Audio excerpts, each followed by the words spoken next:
Cristiano Ronaldo ঝড় বইয়ে দিয়েছেন আজকের অ্যাডেড টাইমের জন্য যেসব প্রশ্ন আছে সেখানে। আবারও বিতর্ক উস্কে দেয়া, বিতর্কে পানি ঢালা, সবকিছু আসলে ক্রিস্টিয়ানো রোনালদো তিনি করছেন।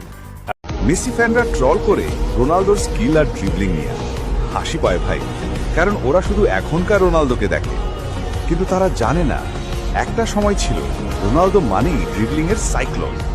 ম্যানচেস্টার ইউনাইটেডে যখন খেলতো ডিফেন্ডাররা রীতিমতো মাথা ঘুরে পড়ে যেত। একটা স্টেপ ওভার দিয়ে চোখের সামনে তিনজনকে কনফিউজ করত। ওর খেলা ছিল ফ্রি স্টাইল, অ্যাগ্রেসিভ আর একদম আনকম্প্রোমাইজিং। স্কিল দিত শো অফ করার জন্য না, দিত ডিফেন্ডারদের অপমান করার জন্য। আর হ্যাঁ, সেই রোনালদোর খেলাগুলা ইউটিউবে এখনো আছে, যদি সাহস থাকে একবার গিয়ে দেখো। তোমরা যে রোনালদোকে পেনাল্টি মার্চেন্ট বলো, সে ছিল এক সময়ের সবচেয়ে আনপ্রেডিক্টেবল উইঙ্গার। তখনকার ডিফেন্ডাররা ওর নাম শুনলেই কাঁপতো। রিয়াল মাদ্রিদে গিয়ে শুধু আরেকটা ডাইমেনশন অ্যাড করছিল, পাওয়ার আর ফিনিশিং। তাই ট্রল করার আগে পুরনো খেলার ক্লিপটা দেখো, তখন বুঝবা Cristiano Ronaldo is not just a goal machine and still is a complete footballing monster.